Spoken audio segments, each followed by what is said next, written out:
What's going on, dudes and dudettes? So yes, Trevor Keels becomes the fourth player to decide to leave Duke. Not 100% sure if he decided to hire an agent, which makes it completely 100% that he's leaving, but as long as you don't hire an agent, then you're able to return to school once you get your evaluation. So I believe he's one of these 4 or 5 guys that recently are declaring for the draft from Duke that has a possibility to return, which will be great for him. I think it's probably a little bit of a mistake that he is leaving this soon because he needs a bit more work on him, but we'll see how his future goes. And also becoming the 5th player to leave Duke's team is Griffin, the other highly talented freshman. He was definitely like always top 10 in his recruiting class when he signed to Duke, and he's always considered a great player. We never really got to see him until midway through the year because he was always injured, and he was always a different player than I assumed he was gonna be. Such a big, strong, athletic guy, but for some reason always like staying out on the perimeter, and it turned out he was great. At one point he was shooting over 40% from the 3-point line, which obviously I'm sure NBA people loved, but still I think you need to add a little bit more to your game if you're gonna get picked that high. And it's like at times he looks like he's good, but a lot of times too when he tries to dribble the ball once he's trying to go inside to get, when he's being run off the 3-point line, it kind of looks a bit sketchy, and it looks like every single time he's gonna lose the ball. So he obviously needed more work, but when he's still considered a top 10 pick in this year's draft, you might as well just go and get your money and work on your game while you're getting paid millions of dollars. So good luck to Griffin and Trevor Keels. Then a couple of guys recently committed to the USC football program after Saturday's game. It was a pretty nice overall game, the spring game, but when it comes to after the game, they found out that a 3-star safety from Ohio State is going to transfer to USC, and Bryson Shaw. He wasn't playing as much. I think he redshirted his freshman year, got some playing time his second year, but this last season he was able to get like a couple of starts. I think 11 starts overall, almost 60 tackles. So he was very productive. Obviously, USC does need a little bit of help in that safety position. He said he was transferring because he wanted a bit more playing time and thought USC was the best possibility or chance for him to get more playing time. So maybe USC does need him more than I believe, but we'll see. Not bad to add talent from another school out there to steal one of their guys. And then also after the game, a running back in Amarian Peterson, who is a 2023 commit, so not this season coming up, but the following off season. So I guess he's going into the senior year of high school. He decided to commit to USC after the game. I forget, because some places it says he's a 3-star, a lot of places it says he's a 4-star player. I'm gonna go with the 4-star because it makes USC look a little bit better. So not bad getting another 4-star guy coming in at the running back position, which they are a little bit down. Technically, they will get Raleek Brown, the 5-star guy, coming in after the summer. But yeah, after this, they probably will have a little bit less guys in their backfield on the team in the future. So happy to have those guys on the team. And then when it comes to LeBron James, yes, he apparently is missing the playoffs so much and is loving it so far that he apparently vowed on Twitter, I think it was, to never miss the playoffs again as long as he's in the NBA.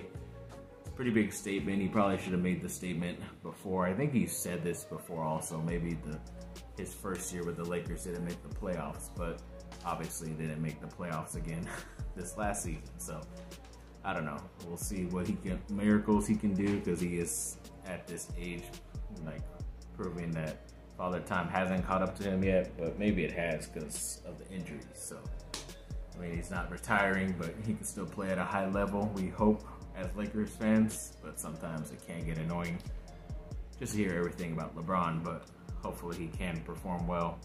Then Jeremy Roach, one of the Duke players that improved a lot after his first couple years, is deciding to come back to Duke for his junior year. It's one of the first times Duke has ever had like a starting point guard in the Final Four return to their team.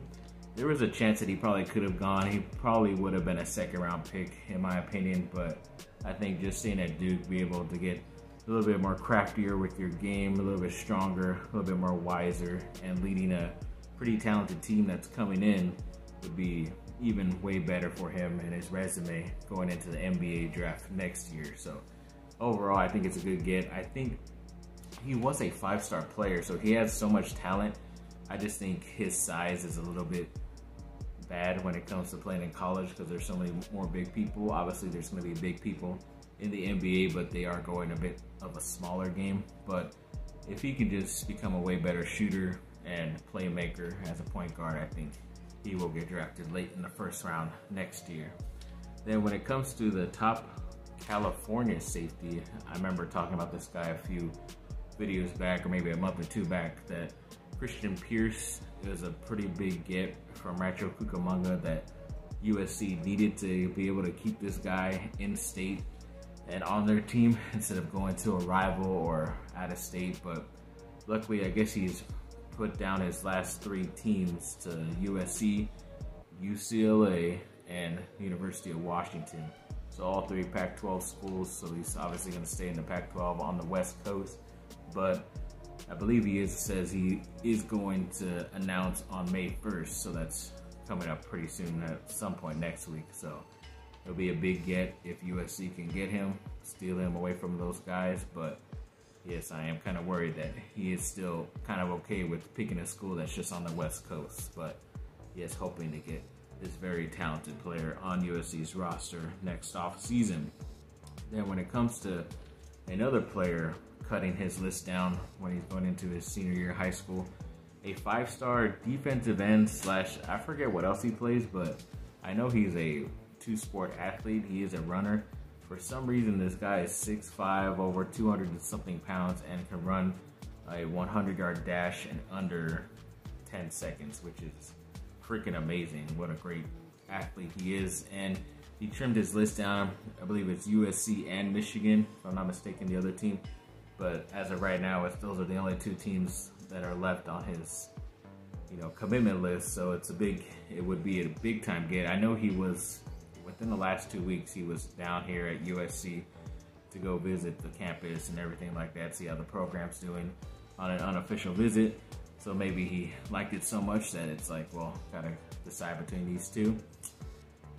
I definitely hope, because, if he's thinking about Michigan, I know the ex-defensive line coach that was recently at Michigan to get these 2 guys drafted this year is actually the coach at USC, so maybe that's a big get for USC in the end, but we'll have to wait and see as usual.